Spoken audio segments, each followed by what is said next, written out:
സദാശിവസമാരംഭാം ശങ്കരാചാര്യമധ്യമാം അസ്മദാചാര്യപര്യന്താം വന്ദേ ഗുരുപരമ്പരാം.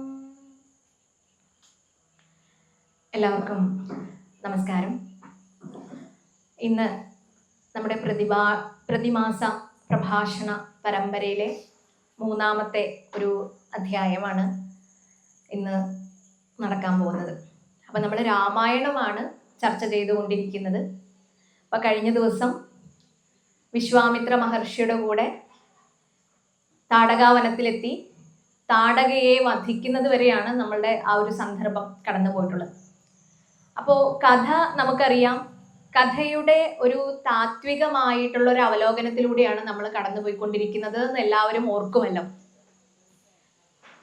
നമ്മൾ രാമന്റെ പിതാവായിട്ട് ദശരഥനെ പറയുന്നുണ്ട് അല്ലെ. ദശരഥൻ ആരാണെന്നാ നമ്മൾ പറഞ്ഞത്? നമ്മുടെ ഓരോരുത്തരുടെയും ശരീരത്തിന്റെ നാമമാണ് ദശരഥൻ എന്ന് നമ്മൾ പറഞ്ഞു. ഈ ദശരഥന് ആ ഉള്ളിൽ 3 കർമ്മഭാവങ്ങൾ ഉണ്ടാവുന്നു. അതിനെയാണ് പത്നിമാരായിട്ട് കൗസല്യ, കൈകേയി, സുമിത്ര എന്ന് പറഞ്ഞത്. ഇനി ആ ശരീരത്തിലെ 3 കർമ്മഭാവങ്ങൾ കൂടാതെ ജീവന് 4 തരത്തിലുള്ള ഭാവങ്ങളുണ്ട് എന്നാണ് പറയുന്നത്. അത് ജാഗ്രത, സ്വപ്നം, സുഷുപ്തി, തുരീയം, ഈ 4 അവസ്ഥകളാണ്. ഈ 4 അവസ്ഥകളുടെയും പ്രതീകമായി രാമ, ലക്ഷ്മണ, ഭരത, ശത്രുഘ്നന്മാരെയും നമ്മൾ പ്രതിഷ്ഠിച്ചു. അപ്പൊ ജീവന്റെ ഒരു പ്രയാണമായിട്ടാണ് രാമായണത്തെ നമ്മൾ അവലോകനം ചെയ്തുകൊണ്ട് പോകുന്നത്. അപ്പൊ അയോധ്യയിലാണ് രാമൻ ജനിക്കുന്നതെന്ന് പറഞ്ഞു. അയോധ്യ എന്ന് പറഞ്ഞു കഴിഞ്ഞാൽ ആർക്കും അതിക്രമിക്കാൻ സാധിക്കാത്ത, അല്ലെങ്കിൽ വികാര വിക്ഷോഭങ്ങൾ ഇല്ലാത്ത മനസ്സിന്റെ ഒരു തലമാണ്. അല്ലെങ്കിൽ ഭഗവത്ഗീതയിലൊക്കെ പറയുന്ന ആ ഒരു സ്ഥിതപ്രജ്ഞാവസ്ഥ, ബുദ്ധിയുടെ ഒരു സ്ഥിരതയാണ്. പ്രതിസന്ധികൾ വരുമ്പോൾ ചാഞ്ചാടാത്ത മനസ്സിന്റെ ആ ഒരു തലത്തെയാണ് സ്ഥിതപ്രജ്ഞാവസ്ഥ എന്നൊക്കെ പറയുന്നത്. അപ്പൊ ആ ഒരു തലത്തെയാണ് അയോധ്യ എന്നും നമുക്ക് കാണാൻ സാധിക്കും. അവിടെയാണ് രാമൻ ജനിക്കുന്നതും വളരുന്നതും ഒക്കെ. അപ്പൊ ജീവന്റെ ഒരു ഗതിയെ തന്നെയാണ് രാമായണം സൂചിപ്പിക്കുന്നത് എന്ന് വരികിൽ കേവലം ചരിത്രമോ അല്ലെങ്കിൽ ഒരു കഥയോ ആയിട്ടല്ല രാമായണം. ഇന്നൊക്കെ നമ്മളിലൂടെയൊക്കെ നടന്നുകൊണ്ടിരിക്കുന്ന ഒരു അയനമായിട്ട് നമുക്കതിനെ കാണാൻ സാധിക്കുമ്പോഴാണ് അതിന് കൂടുതൽ മധുരം ഉണ്ടാകുന്നത് എന്ന് പറയാൻ സാധിക്കും. അപ്പൊ അങ്ങനെ അയോധ്യയിൽ ജനിച്ച നമ്മള് അയോധ്യ എന്ന പദത്തെ അന്വർത്ഥമാക്കും വിധത്തില് നമ്മളുടെ ജീവിതത്തെ നമ്മൾ ക്രമപ്പെടുത്തുന്ന പടിപടിയായിട്ടുള്ള ഒരു ഭാഗത്തിലൂടെ കടന്നു പോകുമ്പോൾ ആദ്യമായിട്ട് കുട്ടികൾക്ക് ഉപനയനം കഴിയുന്നു. അത് കഴിഞ്ഞ് പ്രാരംഭ വിദ്യാഭ്യാസ കാര്യങ്ങളൊക്കെ കഴിയുന്നു. അത് കഴിഞ്ഞ് കാര്യഗുരുവിൽ നിന്ന് കാരണഗുരുവിലേക്കുള്ളൊരു പ്രയാണം ഉണ്ടാകുന്നു. അപ്പോഴാണ് വിശ്വാമിത്ര മഹർഷിയുടെ ആഗമനം അയോധ്യയിൽ ഉണ്ടാകുന്നത് എന്ന് നമ്മൾ കണ്ടു. വിശ്വാമിത്ര മഹർഷി എന്തിനാ വന്നത്? രാമനിലെ രാമനെ തുടച്ചു മിനുക്കുവാൻ വേണ്ടിയിട്ടാണ്. ഏതൊരു ജീവനും ജനിക്കുമ്പോൾ കളങ്കമില്ലാത്തൊരു അവസ്ഥയിലാണ്, ഈശ്വര തുല്യമായിട്ടാണ് നമ്മളൊക്കെ പറഞ്ഞു വീഴുന്നത്. പക്ഷേ ഈ ഉപഭോഗ സംസ്കാരത്തിന്റെ ഭാഗമായി നമ്മൾ ജീവിക്കാൻ തുടങ്ങുമ്പോൾ പല ഇന്ദ്രിയ വിക്ഷോഭമായിട്ടുള്ള വാസനകളും അല്ലെങ്കിൽ വികാരങ്ങളും ഒക്കെ നമ്മളെ ഭരിച്ചു എന്ന് വരാം. അപ്പൊ അതിനെയൊക്കെ തരണം ചെയ്ത് നമ്മളുടെ നിജസ്ഥിതിയിലേക്ക്, നമ്മളെ ആ പൂർവ്വസ്ഥിതിയിലേക്ക് നമ്മളെ എത്തിക്കുന്ന ഒരു ദൗത്യം ഗുരുനാഥനുണ്ട്. അതുകൊണ്ടാണ് ഹരിനാമ കീർത്തനം ആദ്യത്തെ പദ്യഭാഗം, ശ്ലോകം നമ്മളോട് പറയുന്നത്, എൻ്റെ പൂർവസ്ഥിതിയിലേക്ക് പണ്ടേ കണക്കെ വരുവാൻ നിൻ കൃപാവലികൾ ഉണ്ടാക എങ്കലിഹ നാരായണായ നമ എന്നാണ്. പണ്ടേ കണക്ക് വരിക എന്ന് പറഞ്ഞാൽ പണ്ടത്തെ പോലെ ആവാന്ന് വെച്ച് കഴിഞ്ഞാൽ എന്താ അർത്ഥം? നമ്മുടെ ഓരോരുത്തരുടെയും പൂർവ്വസ്ഥിതി ഏതാണ്? നമ്മുടെ സ്രോതസ്, നമ്മൾ വന്നിട്ടുള്ള സോഴ്സ് ഏതാണ്? ഈശ്വരൻ തന്നെ. ആ ഈശ്വരനിലേക്ക് ഇപ്പൊ ഞാൻ ജീവാത്മാവാണ്. ഇപ്പൊ പരമാത്മാവിനെ ഞാൻ ധ്യാനിക്കുന്നു, ആരാധിക്കുന്നു. വിവിധ മാർഗങ്ങളിലൂടെ, ക്ഷേത്രങ്ങളിലൂടെ, ഗ്രന്ഥങ്ങളിലൂടെ ഒക്കെ ഞാൻ അതിലേക്ക് എത്തുവാൻ വേണ്ടി പരിശ്രമിക്കുന്നുണ്ട്. പക്ഷേ പല പല തിക്താനുഭവങ്ങളും എന്നെ അതിൽ നിന്നൊക്കെ പിന്തിരിപ്പിക്കുന്നുണ്ട്. ഇതൊക്കെ ദൂരീകരിച്ച് ഇതിനപ്പുറത്തേക്ക് സഞ്ചരിക്കാൻ വലിയൊരു ഗുരുവിന്റെ സാന്നിധ്യവും അനുഗ്രഹവും ഒക്കെ നമുക്ക് ആവശ്യമാണ്. അങ്ങനെ ചരിച്ചു ജീവാത്മാ പരമാത്മാ ഐക്യപ്പെടുന്ന അദ്വൈതം എന്ന അനുഭൂതിയിലേക്ക്, എൻ്റെ പൂർവ്വസ്ഥിതിയിലേക്ക് വരാൻ എന്നെ അനുഗ്രഹിക്കണേ എന്നാണ് ഹരിനാമ കീർത്തനം പണ്ടേ കണക്കി വരുവാൻ നിൻ കൃപാവലികൾ ഉണ്ടാക എങ്കലിഹ നാരായണായ നമ എന്ന് പറയുന്നത്. അപ്പൊ അതുപോലെ രാമൻ എന്ന് പറയുന്ന ആ ഒരു മൂർത്തിയെ ഇന്ന് ആരാധ്യനാക്കി മാറ്റുന്നതിൽ വിശ്വാമിത്ര മഹർഷിക്കുള്ള ഓരോ പങ്കും നമുക്ക് ഇവിടെ കഥാരൂപത്തിൽ അവതരിപ്പിക്കുകയാണ്. അതിൽ ആദ്യത്തെ ഒരു കാര്യം നമ്മൾ കണ്ടു, താടകയെ വധിച്ചു എന്നുള്ളത്. പ്രത്യക്ഷത്തിൽ ഒരു രാക്ഷസി വരുന്നു, ആ രാക്ഷസിയെ വധിക്കുന്നു, ആ രാക്ഷസിയുടെ ഒരു പുത്രനെ സുബാഹു എന്ന് പറയുന്ന ഒരാളെയും കൂടി വധിക്കുന്നു. മാരീചൻ എന്ന് പറയുന്ന രാക്ഷസൻ എങ്ങനെയൊക്കെ രാമന്റെ ബാണത്തിന്റെ ഉച്ഛിഷ്ടമായി രക്ഷപ്പെടുകയാണ് ചെയ്യുന്നത്. അപ്പൊ താടകയുടെ ഒരു താത്വിക അവലോകനം നമ്മൾ കഴിഞ്ഞ പ്രാവശ്യം ചെയ്തതാണ്. നമ്മുടെയൊക്കെ ദുരാഗ്രഹങ്ങളുടെ ഒരു പ്രതീകമാണ് ആര്? താടക എന്ന് പറയുന്നത്. നമ്മളുടെ കാമനകളുടെ പ്രതീകം. അപ്പൊ നമ്മളുടെ ജീവിതത്തിൽ വ്യാവഹാരിക തലത്തിൽ നമുക്ക് പ്രതീക്ഷകൾ ഉണ്ടാവണം, നമുക്ക് ചില ചില ആഗ്രഹങ്ങൾ ഉണ്ടാവണം, ചില ചില ഇച്ഛാശക്തികൾ നമുക്ക് ഉണ്ടാകണം. അതൊക്കെ ശരി തന്നെയാണ്. അതിന്റെ അപ്പുറത്തേക്ക് ദുരാഗ്രഹങ്ങൾ നമ്മളെ ഭരിക്കാൻ തുടങ്ങിക്കഴിഞ്ഞാൽ, ദുഷ്കാമനകൾ നമ്മളെ ഭരിക്കാൻ തുടങ്ങിക്കഴിഞ്ഞാൽ അത് ബുദ്ധിമുട്ടാവും. അപ്പൊ ആ ആഗ്രഹത്തിന്റെ, ആ ദുരാഗ്രഹത്തിന്റെ ഒക്കെ പ്രതീകമായിട്ടാണ് ആരെ രാമായണം അവതരിപ്പിക്കുന്നത്? താടകയെ അവതരിപ്പിക്കുന്നത്. അപ്പൊ ആഗ്രഹം സാധിച്ചാൽ, ആ ദുരാഗ്രഹമാവട്ടെ ഏതൊരു ആഗ്രഹമാവട്ടെ, അത് സാധിച്ചാൽ ഉണ്ടാകുന്ന സുഖത്തെ സുബാഹു എന്നും ദുഃഖത്തെ മാരീചൻ എന്നും പറയുന്നു. അപ്പൊ ആഗ്രഹം അവിടെ സാധിച്ചില്ല, രാമൻ താടകയെ വധിച്ചു, സുബാഹു അതോടുകൂടി മരണപ്പെടുകയാണ്. മാരീചൻ ഇടയ്ക്കിടയ്ക്ക് തെളിഞ്ഞു വരുന്ന ഒരു സന്ദർഭത്തിലൂടെയാണ് രാമായണം നമ്മളെ കൊണ്ടുപോകുന്നത്.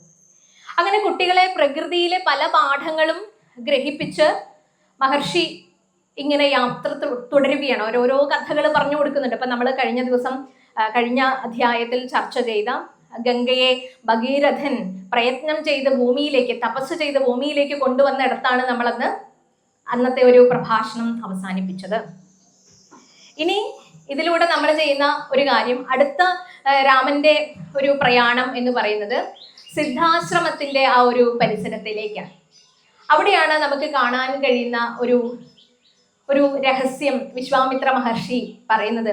അവിടെ ഒരു ശില കിടപ്പുണ്ട്.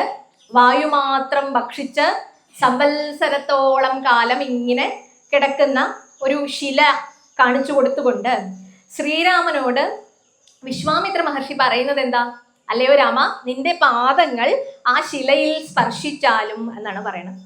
അപ്പൊ ഇത് കേട്ട രാമൻ ഗുരുനാഥന്റെ അനുജ്ഞ പ്രകാരം എന്ത് ചെയ്തു? തന്റെ പാദങ്ങൾ ആ ശിലയിൽ സ്പർശിച്ച് തുടങ്ങിയപ്പോ അതിൽ നിന്ന് ഒരു സുന്ദരി പുറത്തു വന്നു. അവരുടെ പേരാണ് എന്ത്? അഹല്യ എന്ന്. അഹല്യാമോക്ഷം എന്ന് പറയുന്ന രാമായണത്തിലെ വളരെ പ്രസിദ്ധമായൊരു ഭാഗം നമുക്ക് കാണാൻ സാധിക്കുന്നത്. അഹല്യയെ കുറിച്ച് പറയുകയാണെങ്കിൽ, അഹല്യ ബ്രഹ്മദേവന്റെ തന്നെ പുത്രിയാണ്. അഹല്യയെ ഗൗതമ മഹർഷിക്കാണ് ആര് വിവാഹം കഴിച്ചു കൊടുക്കുന്നത്? ബ്രഹ്മാവ് വിവാഹം കഴിച്ചു കൊടുക്കുന്നത്. നല്ലൊരു ഋഷി പത്നിയായി നല്ലൊരു ഗൃഹസ്ഥാശ്രമം അവര് നയിച്ചു കൊണ്ടിരിക്കുന്ന ആ ഒരു കാലഘട്ടത്തില് മുനി സന്ധ്യാവന്ദനത്തിന് പോയ തക്കം നോക്കി അഹല്യയുടെ സൗന്ദര്യത്തിൽ ഭ്രമിച്ച ദേവേന്ദ്രൻ എപ്പോഴെങ്ങനെ തക്കം പാർത്ത് ഇരിക്കുകയാണ്. അഹല്യയെ ആസ്വദിക്കാൻ എന്താണ് വഴി എന്ന് തക്കം പാർത്തിരിക്കുന്ന ദേവേന്ദ്രൻ കടന്നു വരുന്നു. മുനിയുടെ വേഷത്തിൽ വന്നു എന്നാണ് അധ്യാത്മരാമായണം കിളിപ്പാട്ടിൽ തുഞ്ചത്ത് ആചാര്യൻ പറയുന്നത്. മുനിയുടെ വേഷത്തിൽ കടന്നു വന്നു. അതുകൊണ്ട് അഹല്യയ്ക്ക് എന്തുണ്ടായില്ല? തിരിച്ചറിയാനായിട്ട് സാധിച്ചില്ല. പിന്നീട് മുനി വന്നത് കാണുമ്പോഴാണ് ഇത് ഇന്ദ്രന്റെ ഒരു ചപലതയായിട്ട് മനസ്സിലാക്കുന്നത്. വേഷപ്രച്ഛന്നനായിട്ട് വന്നിട്ട് അഹല്യയെ പ്രാപിച്ച ഇന്ദ്രനെയും ഒപ്പം തന്നെ അഹല്യയെയും ശപിക്കുകയാണ് ചെയ്യുന്നത് ഗൗതമ മുനി. എന്താ ശാപം കൊടുക്കുന്നത്? ഇന്ദ്രനെ സഹസ്രഭകനായി ഭവിക്കൂ എന്ന് പറഞ്ഞുള്ള ഒരു ശാപം കൊടുക്കുന്നു. ഇവിടെ അഹല്യയ്ക്ക് വായു മാത്രം ഭക്ഷിച്ച് ഈ കാട്ടിൽ ഒറ്റയ്ക്ക് ഒരു ശിലയായിട്ട്, ഒരു കല്ലായിട്ട് മാറട്ടെ എന്നുള്ളൊരു ശാപം കൊടുക്കുകയാണ്. പിന്നെ ഇങ്ങനെ ഒരു അപരാധമായിട്ട് ക്ഷമ പറഞ്ഞ് അഹല്യ ഗൗതമനോട് യാചിച്ചപ്പോൾ മാത്രമാണ് ശ്രീരാമചന്ദ്രൻ ത്രേതായുഗത്തിൽ അവതരിക്കുമെന്നും ആ സമയത്ത് നിന്റെ മേലെ അദ്ദേഹത്തിന്റെ പാദങ്ങൾ സ്പർശിക്കുമ്പോൾ നിന്റെ ശാപമെല്ലാം മാറി നീ പൂർവ്വസ്ഥിതിയിലേക്ക് എത്തുമെന്നും എൻ്റെ അടുത്തേക്ക് എത്തുമെന്നും ഒക്കെയാണ് ശാപമോക്ഷമായിട്ട് കൊടുക്കുന്നത്. ഇത് എഴുത്തച്ഛന്റെ അധ്യാത്മരാമായണം കിളിപ്പാട്ടില്. ഇനി വാൽമീകി രാമായണത്തിലേക്ക് വരുമ്പോൾ അഹല്യയുടെ അറിവോടുകൂടി തന്നെയാണ് ഇന്ദ്രൻ എവിടേക്ക് വരുന്നത്? ഗൗതമാശ്രമത്തിലേക്ക് എത്തുന്നതും അഹല്യയെ പ്രാപിക്കുന്നതും. അപ്പോൾ ഈ കഥ നമ്മൾ കേൾക്കുന്ന സമയത്ത്, ഇത് വായിക്കുന്ന സമയത്ത് വ്യാവഹാരികമായി ചിന്തിക്കുമ്പോൾ ഇതിലൊരു പക്ഷേ നമ്മൾ ദോഷം കണ്ടേക്കാം. എന്തുകൊണ്ടാണ് അഹല്യ അങ്ങനെ ചെയ്തു? എന്താണ് ഇന്ദ്രൻ ഇങ്ങനെ ചെയ്യാൻ കാരണം? ഗൗതമ മഹർഷി എന്തുകൊണ്ടാണ് ഇങ്ങനെ ഒരു ശാപമോക്ഷം കൊടുത്തത്? ഇങ്ങനെയുള്ള ഒരുപാട് ചിന്തകൾ നമ്മുടെ ഉള്ളിൽ കടന്നു വരും. അപ്പൊ പുരാണങ്ങളൊക്കെ വായിക്കുമ്പോഴും പല വൈരുദ്ധ്യങ്ങളും അതിൽ കാണാൻ നമുക്ക് സാധിക്കുമ്പോൾ ഒറ്റ നോട്ടത്തിൽ ആ വായനയിലൊക്കെ നമുക്ക് ദോഷം തോന്നും. ഇത് എന്തുകൊണ്ടാണ് ഇങ്ങനെയെന്നുള്ളത്.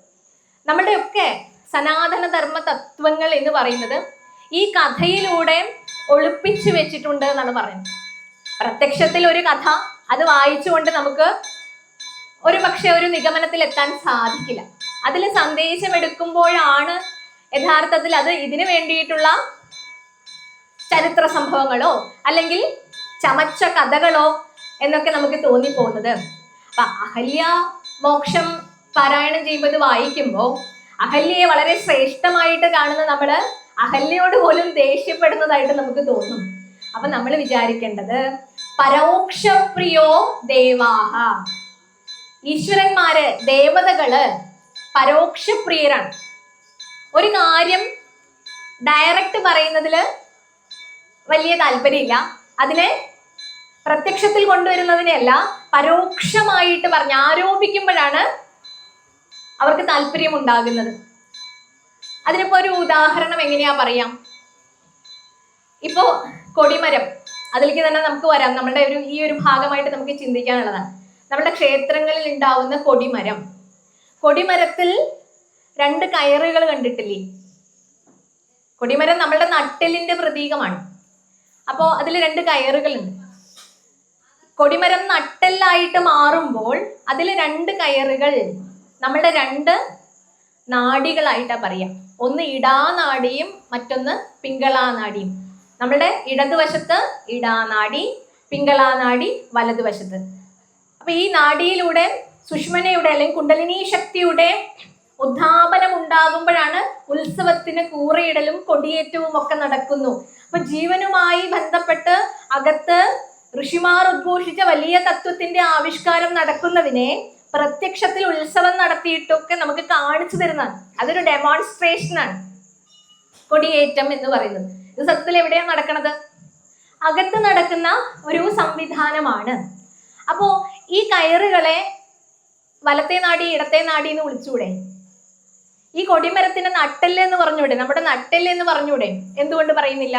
കൊടിമരം എന്നും ഇട എന്നും പിങ്കള എന്നും ഒക്കെയാണ് വിശേഷിപ്പിക്കുന്നത് അല്ലെ? അപ്പൊ നേരത്തെ പറഞ്ഞ പരോക്ഷപ്രിയ ദേവ എന്ന് പറയുന്ന അർത്ഥത്തിലേക്കാണ് വരുന്നത്. ഒരു കാര്യം പ്രത്യക്ഷത്തിൽ പറയുന്നതിന് പകരം ഇതിനെ ഇതായിട്ട് ആവിഷ്കരിക്കാം, അതിന് ഒരു സിംബോളിക് റെപ്രസെന്റേഷൻ കൊടുത്ത് ഒരു പ്രതീകവൽക്കരണം നടത്തുകയാണ് ചെയ്യുന്നത്. കാരണം പ്രത്യക്ഷത്തിൽ പറഞ്ഞു കഴിഞ്ഞു കഴിഞ്ഞാൽ എല്ലാവർക്കും എല്ലാം മനസ്സിലാവും. അറിയാൻ ആഗ്രഹിക്കുന്നവൾ അല്ലെങ്കിൽ അർഹതയുള്ളവർക്ക് സാധനയിലൂടെ മാത്രം അനുഭവവേദ്യമാകുന്ന ഒരു തത്വമായിട്ട് അതിനെ ആവിഷ്കരിക്കാനായിരിക്കണം ഒരു പക്ഷേ ഋഷിമുനിമാരൊക്കെ ഈ ഒരു കാര്യം ഇങ്ങനെ ഒളിപ്പിച്ചു വെച്ചിട്ടുള്ളതെന്ന് പലപ്പോഴും തോന്നാറുണ്ട്. അപ്പൊ അതങ്ങനെ ഇരിക്കട്ടെ. അപ്പൊ അഹല്യയുടെ കാര്യത്തിലും അത് തന്നെയാണ് സംഭവിച്ചത്. ഇന്ദ്രൻ എന്ന് പറഞ്ഞു കഴിഞ്ഞാൽ നമ്മൾ വിചാരിക്കണ ഇന്ദ്രൻ ഇങ്ങനെയൊക്കെ ചെയ്യുമോ അല്ലെ? നമ്മൾ അങ്ങനെയല്ലേ ചിന്തിക്കുക. ഇന്ദ്രൻ ഇങ്ങനെയൊക്കെ ചെയ്യുന്നുണ്ടെങ്കിൽ എനിക്ക് എന്തൊക്കെ തെറ്റ് ലോകത്തിൽ ചെയ്യാം എന്നാണ് ഒരു പ്രാകൃത മനുഷ്യന്റെ ഒരു ധാരണ ഉണ്ടാകുന്നതെങ്കിൽ അതിനപ്പുറത്തേക്ക് ചിന്തിക്കുമ്പോൾ ഇന്ദ്രൻ എന്ന് പറഞ്ഞാൽ നമ്മളുടെ ചപലമായ ഇന്ദ്രിയങ്ങൾ തന്നെയാണ്. നമ്മുടെ കണ്ണ്, കാത്, മൂക്ക്, നാക്ക്, ത്വക്ക്, വാക്ക്, കയ്യ്, കാല്, പായു, ഉപസ്ഥം തുടങ്ങിയിട്ടുള്ള നമ്മളുടെ ഇന്ദ്രിയങ്ങളുടെ പ്രതീകമാണ് ആര്? ഇന്ദ്രൻ. സദാ ഇന്ദ്രിയങ്ങള് വിഷയങ്ങളെ മുന്നിൽ കണ്ട് ആ വിഷയങ്ങളുടെ പുറകെ പോയി അപകടപ്പെടുന്ന ഒരു രീതിയാണ് ഈ ലോകത്ത് മുഴുവൻ നമുക്ക് കാണാൻ സാധിക്കുക. കണ്ണ് കണ്ടതിന്റെ പുറകെയൊക്കെ പോകുന്നു, കാത് കേട്ടതിന്റെ പുറകെയൊക്കെ പോകുന്നു, നാവ് എന്തൊക്കെയോ വിളിച്ചു പറയുന്നു, കാലുകൾ എവിടെയൊക്കെയോ നടക്കുന്നു അല്ലെ? അപ്പൊ ഇതൊക്കെ നമ്മുടെ ഇന്ദ്രിയങ്ങൾ നമ്മളെ ഭ്രമിപ്പിക്കുന്നതാണ്. ഇതിനെ വളരെ സൂക്ഷിക്കണം. നമ്മുടെ ശരീരം ക്ഷയിച്ചാലും നമ്മൾ വാർദ്ധക്യത്തിലെത്തിയാലും മരണത്തെ മുഖാമുഖം നമ്മൾ കാണുമ്പോഴും ഈ ഇന്ദ്രിയങ്ങളുടെ ഈ പരിപാടി നിർത്തുന്നില്ല. വിഷയങ്ങളും ഉണ്ട്, നമുക്ക് ഇന്ദ്രിയങ്ങളും ഉണ്ട്. അപ്പോഴും നമ്മുടെ ആകർഷണത്തിലൊക്കെ പോയി പെടാൻ വേണ്ടിയിട്ടാണ്. ഭോഗങ്ങളെ അനവരതം ആഗ്രഹിക്കുന്ന അല്ലെങ്കിൽ തൃഷ്ണയ്ക്കും ആശയ്ക്കും അടിമപ്പെട്ടുകൊണ്ട് ഈ ലോകത്ത് അനവരതം ഭോഗങ്ങൾ ഭുജിക്കുന്ന ഒരു രീതിയിലേക്കാണ് ഇന്ദ്രിയങ്ങൾ ട്രെയിൻ ചെയ്യപ്പെട്ടിട്ടുള്ളത്. അതുകൊണ്ട് ഇന്ദ്രിയങ്ങളുടെ വ്യാപാരത്തെ ഒന്ന് സ്റ്റോപ്പ് ചെയ്യാൻ വേണ്ടിയിട്ടാണ്, അതിനെ ഒന്ന് നിയന്ത്രിക്കാൻ, അതിന് നല്ല കാര്യങ്ങളിലേക്ക് തിരിച്ചുവിടാനാണ് നമ്മളുടെ ഈ ആരാധനാ സമ്പ്രദായങ്ങളൊക്കെ വെച്ചിട്ടുള്ളത്. അതുകൊണ്ട് ഒരു ക്ഷേത്രത്തിൽ പോയി കഴിഞ്ഞു കഴിഞ്ഞാൽ കണ്ണുകൊണ്ട് കണ്ണിനെ അറസ്റ്റ് ചെയ്യാൻ വേണ്ടിയിട്ട്, കണ്ണ് വേറെ എവിടേക്കും പോകാണ്ടിരിക്കാൻ, പറക്കാതിരിക്കാൻ ഭഗവാനെയും ഭഗവതിയും ഒക്കെ നന്നായിട്ട് അലങ്കരിച്ച് വെക്കും.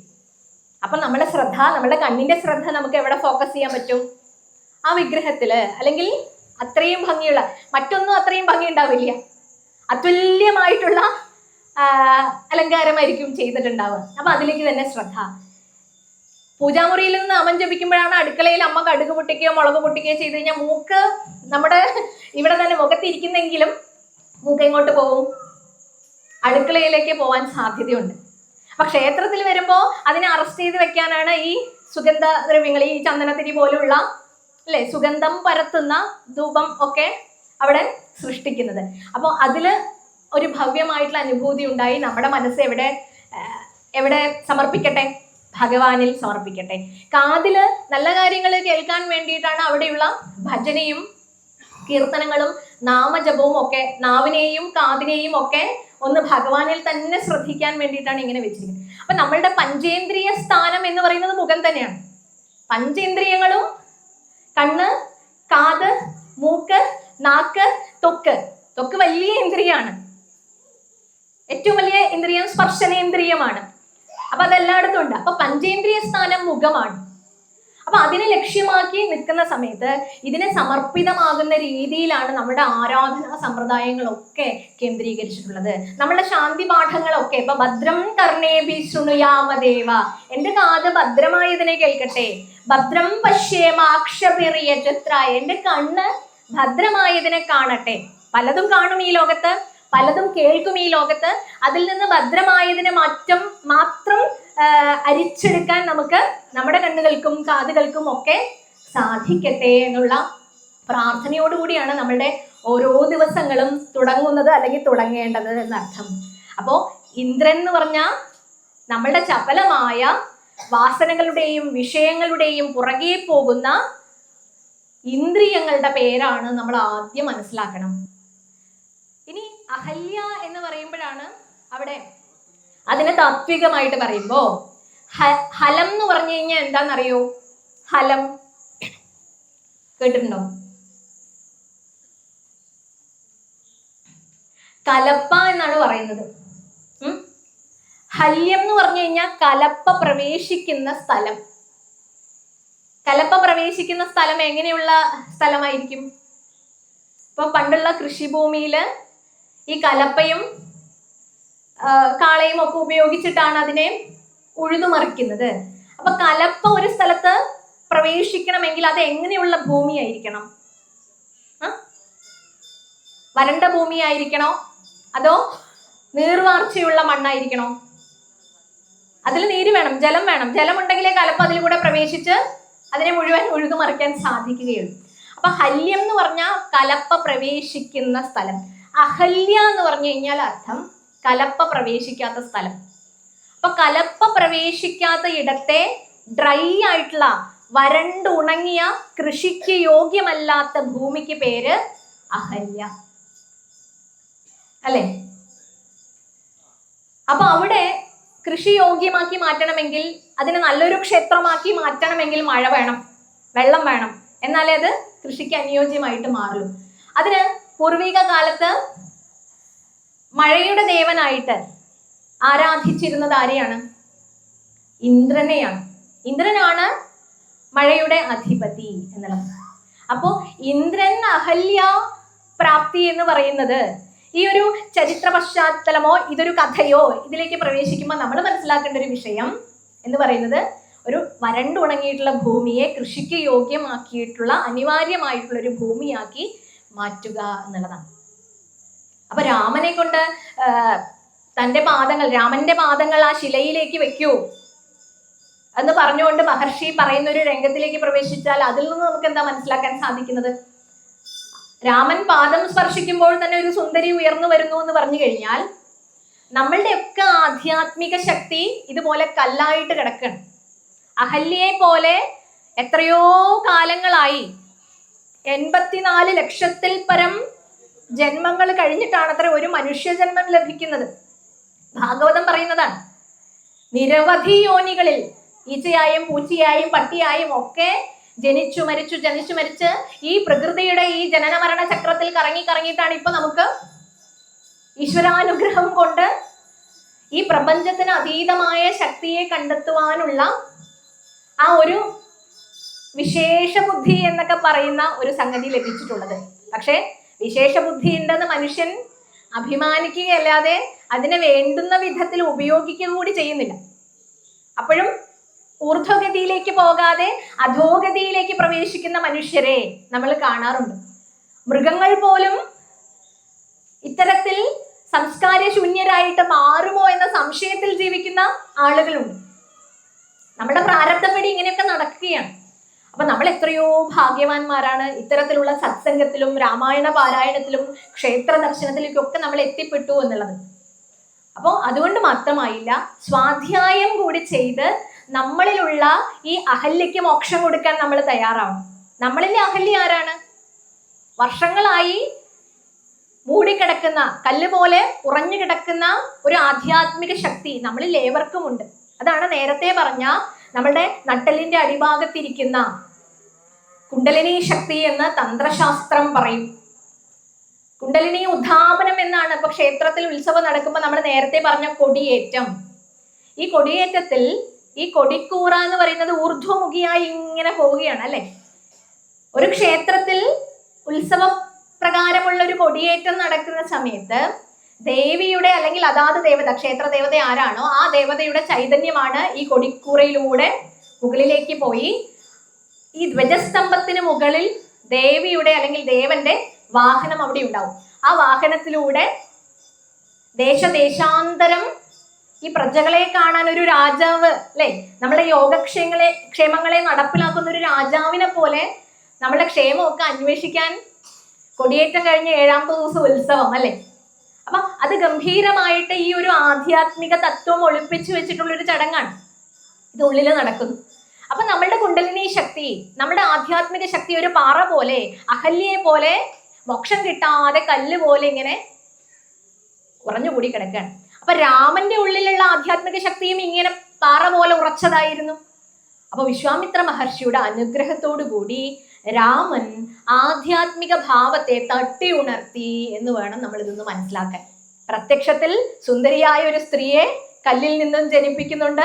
അവള് ശ്രീരാമനെ സ്തുതിച്ച് കടന്നു പോകുന്നുണ്ട്. അതിന് അഹല്യമോക്ഷം എന്ന് രാമായണം പറയുന്നു ഉണ്ടെങ്കിൽ ഇത് രാമന്റെ ഉള്ളിൽ സംഭവിക്കുന്ന, വിശ്വാമിത്ര മഹർഷിയുടെ അനുഗ്രഹം കൊണ്ട് രാമന്റെ ഉള്ളിൽ നടക്കുന്ന ഒരു കാര്യമാണ്. ഇതിനെ ഈ കഥയായിട്ട്, ഈ ചരിത്രമായിട്ട് ബന്ധപ്പെടുത്തി എന്നേ ഉള്ളൂ. കഥ മാത്രം പഠിച്ചു കഴിഞ്ഞാൽ അതിലെന്തെങ്കിലും ദോഷം കണ്ട് വ്യാവഹാരിക തലത്തിൽ നമുക്ക് അതിൽ നിന്നൊന്നും മനസ്സിലാക്കാതെ അത് നമ്മൾ കുറ്റപ്പെടുത്തുന്ന ഒരു രീതിയിലേക്കോ അല്ലെങ്കിൽ ഇതൊക്കെ പഠിച്ചിട്ട് എന്താ കാര്യം എന്നുള്ള നിലയ്ക്കോ അതിനെ നമ്മൾ മാറ്റാം.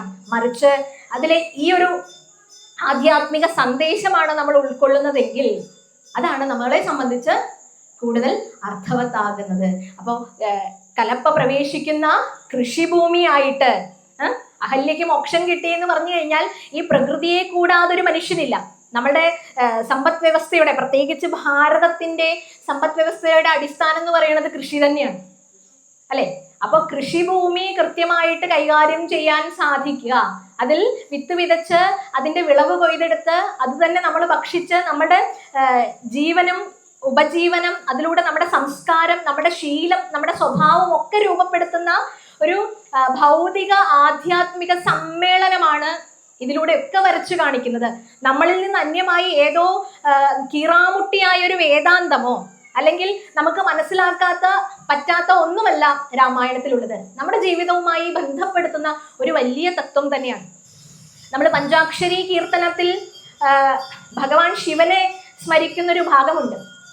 എളുപ്പമായുള്ള വഴിയെ ചിന്തിച്ചാൽ ഇടയ്ക്കിടെ 6 പടിയുണ്ട്, പടിയാറും കടന്നവിടെ ചെല്ലുമ്പോൾ ശിവനെ കാണാകും ശിവശംഭോ. നോക്കൂ, ഇത് പറയുമ്പോൾ എളുപ്പമായുള്ള വഴിയെ ചിന്തിച്ചാൽ ഇടയ്ക്കിടെ 6 പടിയുണ്ട്. ഈ പടി 6ഉം കടന്ന് അവിടെ ചെല്ലുമ്പോൾ തികച്ചും ജീവനുമായി ബന്ധപ്പെട്ട അഹല്യാമോക്ഷം പോലെ ഒരു ക്ഷേത്രത്തിൽ നടക്കുന്ന ഒരു കൊടിയേറ്റത്തിന്റെ ആരവത്തോടുകൂടി ആ ഒരു സവ്യാപസവ്യമായിട്ടുള്ള ജീവന്റെ ഒരു ഉദ്ധാരണത്തെയാണ് ഋഷി ഈ ഒരു പദ്യഭാഗത്തില് അഹല്യാമോക്ഷത്തിലൊക്കെ വരച്ചു വെച്ചിരിക്കുന്നത്. ഞാൻ ചെറുപ്പത്തിൽ വിചാരിച്ചിട്ടുണ്ട് ഈ ഇടയ്ക്കിടെ 6 പടി ഉണ്ടെന്ന് പറഞ്ഞു കഴിഞ്ഞാൽ ശിവനെ കാണാൻ പറ്റുന്ന പടി 6 പടി എന്ന് പറഞ്ഞാൽ ശിവക്ഷേത്രത്തിലൊക്കെ പോകുമ്പോൾ 6 പടി ഉണ്ടോ, 6 സ്റ്റെപ്സ് അവിടെ ഉണ്ടോ എന്ന് എണ്ണി നോക്കുമായിരുന്നു. ഇതെന്താണ് ഈ പദ്യത്തിൽ പറഞ്ഞിട്ടുള്ളത് നമുക്ക് മനസ്സിലാവില്ല. ഇപ്പോഴും നമുക്ക് അതിനെ വ്യാവഹാരികമായിട്ട് മനസ്സിലായിട്ടേ ഉള്ളൂ. അതിന് അനുഭൂതി തലത്തിൽ നമ്മൾ എത്തിക്കണമെങ്കിൽ വിശ്വാമിത്ര മഹർഷിയെ പോലെ, വസിഷ്ഠ മഹർഷിയെ പോലെയുള്ള, ശങ്കരാചാര്യ സ്വാമികളെ പോലെ അനവധി ആ ഗുരു പരമ്പരയുടെ അനുഗ്രഹം നമുക്ക് ആവശ്യമുണ്ട്. നമ്മുടെ സ്വാധ്യായം കൊണ്ട് ഇത് നമുക്ക് സാധിക്കൂ എന്നുള്ളതാണ്. അപ്പോൾ ഈ 6 പടികൾ നമ്മുടെ 6 ആധാര ചക്രങ്ങളാണ്. നമ്മുടെ നട്ടെല്ലില് മൂലാധാരം, സ്വാധിഷ്ഠാനം, മണിപൂരകം, അനാഹതം, വിശുദ്ധി, ആജ്ഞ എന്ന് പറഞ്ഞ് 6 ചക്രങ്ങളെ പറയുന്നു. ഈ 6 ആധാര ചക്രങ്ങളെയും ഭേദിച്ച് കുണ്ടലിനി ശക്തി മൂലാധാരത്തിൽ, ഈ തന്ത്രശാസ്ത്രമൊക്കെ 3.5 ചുറ്റ് സർപ്പിളാകൃതിയിൽ കിടന്നുടങ്ങുന്ന ഒരു സർപ്പത്തിന്റെ ആകൃതിയിൽ, ഒരു പാമ്പിനെ പോലെ, ഒരു സർപ്പത്തിനെ പോലെ കിടന്നുറങ്ങുന്ന ഒരു ശക്തിയായിട്ടാണ് കുണ്ടലിനിയെ പറഞ്ഞിട്ടുള്ളത്. അതുകൊണ്ട് ശ്രീനാരായണ ഗുരുദേവന്റെ ഒരു കൃതി തന്നെയുണ്ട്, കുണ്ടലിനി പാട്ട്, ആടുപാമ്പേ എന്ന് പറഞ്ഞിട്ടാണ്. ഈ കളമെഴുത്തും സർപ്പപ്പാട്ടും ഒക്കെ നടക്കുന്നതിലെ പ്രധാന തത്വം ഈ കുണ്ടലിനി ഉദ്ധാപനമാണ്. അതിനെ നാടൻ ഭാഷയിൽ നമുക്കൊക്കെ മനസ്സിലാകുന്ന, പണ്ഡിതൻ മുതൽ പാമരൻ വരെ ആചരിക്കാൻ പറ്റുന്ന ഒരു രീതിയിലേക്ക് അതിനെ ക്രമീകരിച്ച ഇടത്താണ് നമുക്കൊക്കെ അതിനെ കൊണ്ടാടാൻ സാധിക്കുന്നത് എന്നുള്ളതാണ്. അപ്പോൾ ഈ കുണ്ടലിനി ഉദ്ധാപനത്തെ, ഈ 6 പടികൾ കടന്ന് ഈ ശക്തി, ഇതിനെ ഭദ്രകാളി എന്ന് വിളിക്കുന്നവരുണ്ട്. ഈ ശക്തിയെ ഭദ്രകാളി എന്ന് വിളിക്കുന്നവരുണ്ട്. കാളിയാണ് ഈ കുണ്ടലിനി.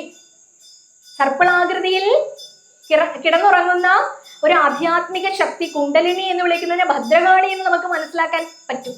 ഈ ഭദ്രകാളി നമ്മളുടെ പ്രാർത്ഥന പ്രകാരം പതുക്കെ പതുക്കെ പതുക്കെ പതുക്കെ ഉയർന്നു പൊങ്ങി, ഇവിടെ അഹല്യാമോക്ഷം പറഞ്ഞതുപോലെ ഒരു ഗുരുവിന്റെ അനുഗ്രഹം കൊണ്ട് ശ്രീരാമന്റെ ഉള്ളിൽ സംഭവിച്ച കുണ്ടലിനി ഉദ്ധാപനം പോലെ നമ്മുടെ ഉള്ളിലൊക്കെ ഗുരുവിന്റെ അനുഗ്രഹം കൊണ്ട്, ഇന്ന് ഗുരു പൗർണമിയാണ്, ആ ഗുരുനാഥന്റെ അനുഗ്രഹം കൊണ്ട് നമ്മുടെ ഉള്ളിൽ സംഭവിക്കേണ്ട ഒരു പരിവർത്തനമാണ്, ഒരു മാനസികമായ ഉദ്ധാരണമാണ് എന്ത്, അഹല്യാമോക്ഷം എന്ന് പറയാൻ സാധിക്കും. അപ്പൊ ഭദ്രകാളിയായിട്ട് ഇതിനെ ബന്ധപ്പെടുത്തുന്ന സമയത്ത് അത് നമുക്ക് മനസ്സിലാക്കാൻ എളുപ്പത്തിന് നമ്മളൊക്കെ പാടുന്ന ഒരു നാടൻ പാട്ടുണ്ട്, പള്ളിവാള് ഭദ്രവട്ടകം എന്ന് പറഞ്ഞു അല്ലേ. അത് നോക്കിക്കഴിഞ്ഞാൽ ആ നാടൻ പാട്ടിൽ പോലും ഒളിപ്പിച്ചു വെച്ചിട്ടുള്ള ഒരു തത്വം അഹല്യമോക്ഷമാണ്, കുണ്ടലിനി ഉദ്ധാപനമാണ്. പള്ളിവാള് ഭദ്രവട്ടകം, പള്ളിവാൾ എന്ന് പറഞ്ഞാൽ അത് കയ്യിൽ പിടിച്ചിരിക്കുന്നത് ഭദ്രകാളിയാണ്. ഭദ്രവട്ടകം, വട്ടകം എന്ന് പറഞ്ഞാൽ ചക്രം, ഭദ്രം എന്ന് പറഞ്ഞാൽ മംഗളം, ശ്രീചക്രം എന്ന് പറയാം. ഭദ്രവട്ടകം എന്ന് പറഞ്ഞാൽ ശ്രീചക്രവും പള്ളിവാളും കൈകളിലേന്തിയ ദേവി, അതാരാ? സാക്ഷാൽ ഭദ്രകാളി തന്നെ. ഈ ഭദ്രകാളി നമ്മുടെ പ്രാർത്ഥന പ്രകാരം എന്ത് ചെയ്യുന്നു എന്നുള്ളതാണ്. മൂലാധാരം, സ്വാധിഷ്ഠാനം, മണിപുരകം, അനാഹതം, വിശുദ്ധി, ആജ്ഞ എന്നീ ചക്രങ്ങളെ ഭേദിച്ച് എവിടെ എത്തുന്നു? ശിരസിലെത്തുന്നു. അതുകൊണ്ട് അതിലൊരു കാര്യം പറയും, നല്ലച്ഛന്റെ തിരുമുമ്പിൽ ചെന്ന് കളി തുടങ്ങി എന്നുള്ളതാണ്. നല്ലച്ഛൻ എന്ന് പറഞ്ഞു കഴിഞ്ഞാൽ അതൊരു ദ്രാവിഡ ഭാഷയിൽ വരുന്ന ഒരു പദമാണ്, എന്ന് വെച്ചാൽ ശിവൻ എന്നർത്ഥം. അപ്പൊ ശിവൻ എന്ന് പറയുന്ന പരമേശ്വരന്റെ, ശിവന്റെ ഇരിപ്പിടം നമ്മുടെ സഹസ്രാര പത്മമാണ്. നമ്മുടെ ശിരസിൽ ആരാ ഇരിക്കുന്നത്? ഭഗവാൻ പരമശിവൻ. അപ്പൊ മൂലാധാരത്തിലിരിക്കുന്ന ഭദ്രകാളി ശക്തി നമ്മുടെ പ്രാർത്ഥന പ്രകാരം ഈ 6 ആധാര ചക്രങ്ങളെയും കടന്ന് നമ്മുടെ ശിരസിലെത്തി ശിവനും ശക്തിയും സമ്മേളിക്കുന്ന ഒരവസ്ഥയിലേക്ക്, ലളിതാ സഹസ്രനാമത്തിലൊക്കെ ഒരു അവസാന മന്ത്രത്തില് ഓം ശിവശക്തി ഐക്യരൂപിണ്യേ നമഃ, ഒരു യഥാർത്ഥ ഭക്തന്റെ ശിരസിലൂടെ അമൃതവർഷം ഉണ്ടാകുന്ന അദ്വൈതമാണ്. ശിവൻ ശക്തിയുടെ സമ്മേളനം എന്ന് പറഞ്ഞു കഴിഞ്ഞാൽ അത് അദ്വൈതമായിട്ടുള്ള അനുഭൂതിയാണ്. നമ്മള് പരമാത്മാവിനെ പ്രാപിക്കുന്ന, ഈ വ്യാവഹാരികമായിട്ടല്ല, അതിനെ പ്രാപ്തമാക്കുന്ന ഒരു അനുഭൂതി തലത്തെയാണ് ശരിക്കും അഹല്യാമോക്ഷം എന്ന് പറയുന്നത്. പല പേരുകളിലൊക്കെ അറിയപ്പെടും. കുണ്ടലിനി ഉദ്ധാവനം എന്നറിയപ്പെടുന്നു, അഹല്യാമോക്ഷം എന്നറിയപ്പെടുന്നു, ക്ഷേത്രത്തിലെ ഉത്സവ സംബന്ധിയായി കൊടിയേറ്റം എന്നറിയപ്പെടുന്നു. ഇതൊക്കെ വിവിധ പേരുകളിൽ ആണ് എന്ന് മാത്രമേ ഉള്ളൂ. ഇതിന്റെയൊക്കെ സന്ദേശം, ഇതിന്റെ തത്വമൊക്കെ എന്താണ്? നമ്മുടെ ഉള്ളിൽ ജീവനുമായി ബന്ധപ്പെട്ട ഒരു ഉദ്ധാരണത്തെ, അതിൻ്റെ ഊർധ്വഗതിയെ, അതിനെ സാംസ്കാരികമായി അതിനെ ക്രമപ്പെടുത്തുന്ന പടിപടിയായ ഒരു പ്രക്രിയയാണ് വരച്ചു കാണിക്കുന്നത്. ഇതിനെയാണ് അഹല്യാമോക്ഷം എന്ന് രാമായണത്തിലൂടെ നമ്മൾ വായിക്കേണ്ടത്. അപ്പൊ കഥയ്ക്ക് അപ്പുറത്തുള്ളൊരു സന്ദേശത്തെ അതിൽ നിന്നും വ്യാഖ്യാനിച്ചെടുക്കുമ്പോൾ മാത്രമാണ് അഹല്യ എന്ന സംഗതിയെ കുറിച്ച് നമുക്ക് മനസ്സിലാക്കാൻ സാധിക്കൂ. അഹല്യ എന്നുള്ള സങ്കല്പത്തെ കുറിച്ച് നമുക്ക് മനസ്സിലാക്കാൻ സാധിക്കൂ. അഹല്യ ഒരു നാരീരത്നമാണ്. വ്രതതുല്യമായ തപസ് ഒക്കെ അനുഷ്ഠിച്ച ഒരു സ്ത്രീയാണ്. അതുകൊണ്ട് അഹല്യ, മണ്ഡോദരി, സീത, താര, ദ്രൗപദി എന്ന് പറയുന്ന 5 നാരിമാരെ എപ്പോഴും നമ്മൾ പ്രാർത്ഥിക്കുന്ന ഒരു പ്രാർത്ഥന പോലും നമ്മളുടെ ഒരു സംസ്കൃതിയിലുണ്ട്. അതിൽ പ്രഥമ സ്ഥാനം അഹല്യക്കാണ്. കഥ നോക്കിക്കഴിഞ്ഞാൽ ഒരു പക്ഷെ നമ്മൾ ദോഷം കണ്ടിട്ട് അഹല്യ എങ്ങനെ ആരാധ്യയാകും എന്നൊക്കെ ഒരു ചോദ്യം നമ്മുടെ ഉള്ളിൽ നിന്നും ഉന്നയിക്കാൻ സാധ്യതയുണ്ട്. പക്ഷേ അതിൻ്റെ താത്വിക തലത്തിലേക്ക് പോകുമ്പോൾ, അപ്പൊ ഈ വിഷയങ്ങൾ ഉള്ളിടത്തോളം കാലം ഇന്ദ്രിയങ്ങൾ, ചപലങ്ങളായ ഇന്ദ്രിയങ്ങൾ ഇതിന്റെ പുറകെ പോയിക്കൊണ്ടേയിരിക്കും. അതിനെ നിയന്ത്രിക്കാനുള്ള ബുദ്ധിശക്തിയെ, ഒരു സാരഥിയെ, നമ്മൾ നേരത്തെ പറഞ്ഞു ദശരഥൻ എന്ന് പറഞ്ഞാൽ നമ്മുടെ ശരീരത്തിന്റെ നാമമാണെന്ന്, രഥം നമ്മുടെ ശരീരമാണെന്ന് പറഞ്ഞു. ഈ രഥത്തിലെ ഇന്ദ്രിയങ്ങളെ കുതിരകളായിട്ട് പറയാം. രഥത്തിന് കുതിരകൾ ഉണ്ടാവില്ലേ? നമ്മളൊരു യുദ്ധഭൂമിയിലാണ് നിൽക്കുന്നത് വിചാരിക്കൂ, ഒരു രഥം അവിടെ ഉണ്ടെന്ന് വിചാരിക്കൂ, അത് നമ്മുടെ ശരീരമാണ്. അതിൽ ആ രഥത്തില് സ്ഥാപിച്ചിരിക്കുന്ന കുതിരകളൊക്കെ നമ്മുടെ കണ്ണും കാതും മൂക്കും നാക്കും തൊക്കം ഒക്കെയാണ്. ഈ കുതിരകളുടെ കടിഞ്ഞാൺ ആരുടെ കയ്യിൽ പിടിക്കണം? ഈ കടിഞ്ഞാണിനെ നിയന്ത്രിക്കണത് ആരായിരിക്കണം? ബുദ്ധി സ്ഥിരമായിട്ടുള്ള ഒരാളായിരിക്കണം, ഒരു സ്ഥിതപ്രജ്ഞനായിരിക്കണം.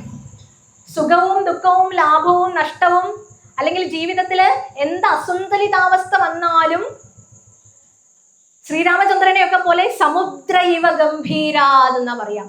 എവിടെയും ആടിപ്പോവില്ല, ചഞ്ചലപ്പെടുകയില്ല, നിശ്ചലമായിട്ടുള്ള ബുദ്ധിശക്തി. ആ ബുദ്ധിശക്തിക്ക് മാത്രമേ ഈ ഇന്ദ്രിയങ്ങളെ നിയന്ത്രിക്കാനുള്ള കഴിവുള്ളൂ.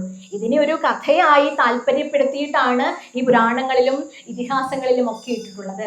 അപ്പോൾ വെറുതെ അതിനെ നമ്മളുടെ ഒരു അധര വ്യായാമം പോലെ പറഞ്ഞുകൊണ്ടിരിക്കാതെ അതിനപ്പുറത്തേക്ക് നമ്മുടെ മനസ്സിന്റെ ഒരു അവസ്ഥയുമായിട്ട് അതിനെ താരതമ്യപ്പെടുത്തുമ്പോൾ രാമായണം പറയുന്ന അഹല്യാമോക്ഷത്തിലേക്ക് നമുക്ക് പ്രവേശിക്കാനായിട്ട് സാധിക്കും. അപ്പൊ ശ്രീരാമനെ സംബന്ധിച്ചിടത്തോളം നമ്മൾ നോക്കുകയാണെങ്കിൽ, രാമൻ ഗുരുവായ വിശ്വാമിത്ര മഹർഷിയുടെ അനുഗ്രഹം കൊണ്ട് ഉള്ളിലുള്ള കാമനകളെ നശിപ്പിച്ചു. ആരാ കാമന? താടകാവധം കഴിഞ്ഞു. ഇനി അടുത്തതായിട്ട് ഇപ്പൊ രാമൻ ചെയ്തത് അഹല്യാമോക്ഷമാണ്.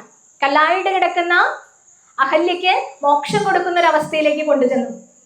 അതിന്റെ അർത്ഥം എന്താണ്? കാമനകളെ ജയിച്ച ഒരു ശിഷ്യൻ ഗുരുവിന്റെ അനുഗ്രഹം കൊണ്ട് തന്റെ ആധ്യാത്മിക ഭാവത്തെ തട്ടി ഉണർത്തി കുണ്ടലിനി ഉദ്ധാപനം ചെയ്തിട്ടിരിക്കുകയാണ്. അപ്പൊ ശിഷ്യൻ പരിപക്വനായി എന്ന് ഗുരുവിന് മനസ്സിലായി. ഒരു ശിഷ്യൻ അധികാരിയാവുമ്പോഴേ ഗുരു എന്ത് ചെയ്യുള്ളൂ? മന്ത്രദീക്ഷ ചെയ്യുള്ളൂ. അല്ലാതെ വെറുതെ ഒരാളെ കാണുമ്പോൾ ഒന്ന് പിടിച്ച ഒരു മന്ത്രം എന്ന് പറഞ്ഞ് മന്ത്രം കൊടുക്കില്ല. കാരണം അങ്ങനെയുള്ളവന് മനസ്സിന് എന്തില്ല? സ്ഥിരതയില്ല. അവന്റെ മനസ്സ് ചഞ്ചലാത്മിക മന എന്നാണ്. പണ്ടൊരാള് ഇതുപോലെ മന്ത്രം പഠിക്കണം എന്നൊക്കെ പറഞ്ഞ് ഒരു ഗുരുവിന്റെ അടുത്തെത്തി. ഇന്ന് ഗുരു പൂർണിമയുടെ ആ ഒരു ഭാഗം കൂടി ആയതുകൊണ്ടാണ് ഇത് ഇവിടെ സ്മരിക്കുന്നത് ഈ കഥ.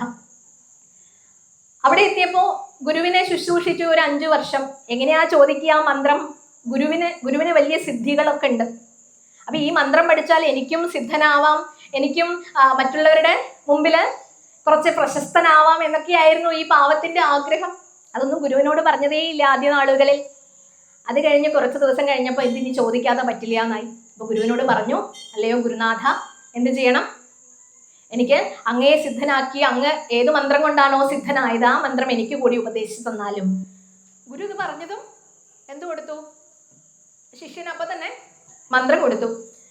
മന്ത്രം കൊടുത്തപ്പോൾ പറഞ്ഞു, ഇതിന് 3 കണ്ടീഷൻ ഉണ്ട്. ഇത് ചൊല്ലുമ്പോൾ 3 നിബന്ധനകളുണ്ട്. ഇത് അനുസരിച്ചാൽ മാത്രമേ മന്ത്രം കൊണ്ട് കാര്യമുള്ളൂ, അല്ലെങ്കിൽ ഒരു പ്രയോജനം ഇല്ല എന്ന് പറഞ്ഞു.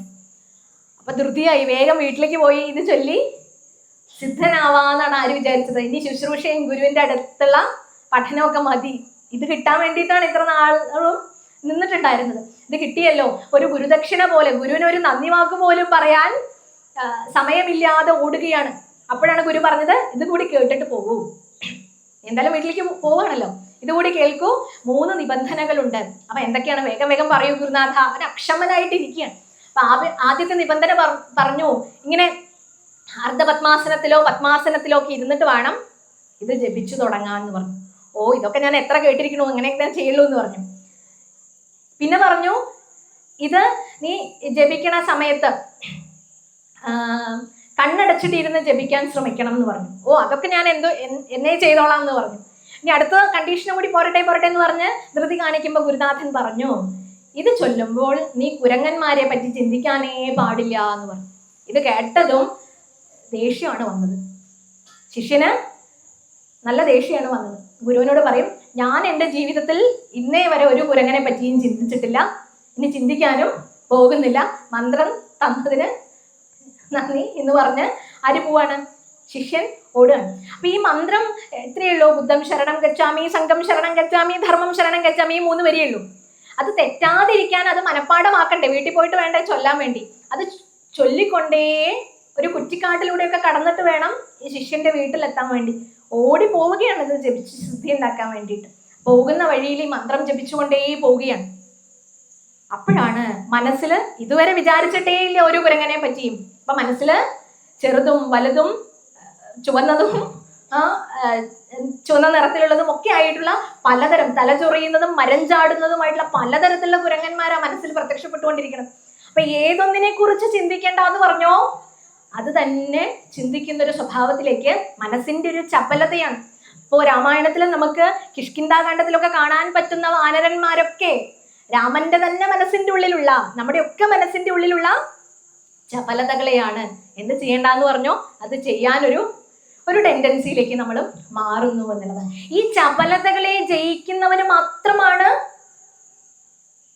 ഈശ്വരനെ പ്രാപ്തനാക്കാൻ സാധിക്കുകയുള്ളൂ. അതിലൊരാളത് ചെയ്യുന്നുമുണ്ട്. ആഞ്ജനേയ മഹാപ്രഭുവാണ്. ഒരു വാനര രൂപം ഉണ്ടായിട്ടും ആ വാനരന്റെ ചപലതകളെ ത്യാഗം ചെയ്ത് ബ്രഹ്മനിഷ്ഠനായിട്ട് ഉയർന്ന് സീതയെ കാണാൻ സാധിച്ചത് പോലും ആർക്കാണ്? ആഞ്ജനേയ സ്വാമിക്കാണ് കാണാൻ സാധിച്ചത്, അല്ലെ? അപ്പോൾ ആ ഒരു രീതിയിലേക്ക് നമ്മുടെ ഈ തത്വത്തെ ചൂണ്ടിക്കാണിക്കുകയാണ് ഇവിടെ ചെയ്യുന്നത്. അപ്പോൾ വീടെത്തുമ്പോഴത്തേക്കും ഈ ശിഷ്യന് പൂർണ്ണമായും മനസ്സിന്റെ നിയന്ത്രണമൊക്കെ നഷ്ടപ്പെട്ടു. മനനാത് ത്രായതേ ഇതി മന്ത്ര എന്നാണ് പറയുക. മനസ്സിനെ ജയിക്കാൻ സാധിക്കുന്നതാണ് മന്ത്രം. അത് എത്ര കാലം ഉരുവിടുന്നോ, ആവർത്തിച്ചു ജപിക്കുന്നോ, മന്ത്രപുരശ്ചരണം ചെയ്യിപ്പിക്കുക എന്ന് പറയും. അതിലൂടെ നമുക്ക് ലഭ്യമാകുന്നതാണ് മനസ്സിന്റെ ഒരു സ്ഥിരത. അപ്പോഴാണ് നമ്മുടെ ഇന്ദ്രിയങ്ങളെയൊക്കെ നമുക്ക് ബുദ്ധിയുടെ കയ്യിൽ ഏൽപ്പിക്കാൻ പറ്റുള്ളൂ. അല്ലെങ്കിൽ ബുദ്ധിക്കും മനസ്സിനും ഏകീകൃതമായിട്ടുള്ളൊരു മാർഗത്തിലേക്ക്, അത് ഏകീകരിക്കപ്പെടുന്ന ഒരു അവസ്ഥയിലേക്ക് നമുക്ക് പ്രവേശിക്കാൻ സാധിക്കുകയുള്ളൂ. അപ്പൊ രാമന്റെ ജീവിതത്തിൽ ഇത്തരത്തിലുള്ള സംഭവങ്ങളിലൂടെ രാമൻ ലേൺ ചെയ്യുന്ന, രാമൻ മനസ്സിലാക്കുന്ന വിദ്യാഭ്യാസത്തിന്റെ പൂർത്തീകരണത്തെയാണ് ഈ വഴിയിലൂടെ. രാമായണം സമ്പൂർണ്ണമാകുമ്പോഴത്തേക്കും രാമന്റെ വിദ്യാഭ്യാസം, രാമനായി നമ്മുടെ ഉള്ളിലൊക്കെ ഉള്ള ആ ഈശ്വര ചൈതന്യം തെളിഞ്ഞു വരുന്ന ഒരവസ്ഥയിലേക്ക് നമ്മൾ മാറ്റപ്പെടുന്നത് ഈ ഗുരു സാന്നിധ്യങ്ങളുടെ ശ്രേഷ്ഠതയും അനുഗ്രഹവും കൊണ്ട് തന്നെയാണ് എന്നാണ് ഈ ഒരു അവസരത്തിൽ ഓർമ്മിപ്പിക്കാനുള്ളത്. അപ്പൊ നമ്മൾ രാമായണത്തില് താടകാവധം, അഹല്യമോക്ഷം എന്നീ പറയുന്ന ഈ 2 ഭാഗങ്ങളെ ഇന്ന് സമർപ്പിച്ചിട്ട് ഗുരുപൂർണിമയുടെ ആഘോഷങ്ങളിലേക്ക് പ്രവേശിക്കട്ടെ എന്ന് മാത്രം പറഞ്ഞുകൊണ്ട് ഇന്നത്തെ ഈ ഒരു അധ്യായം ഇവിടെ പൂർണ്ണമാക്കുകയാണ്. എല്ലാവർക്കും നമസ്കാരം.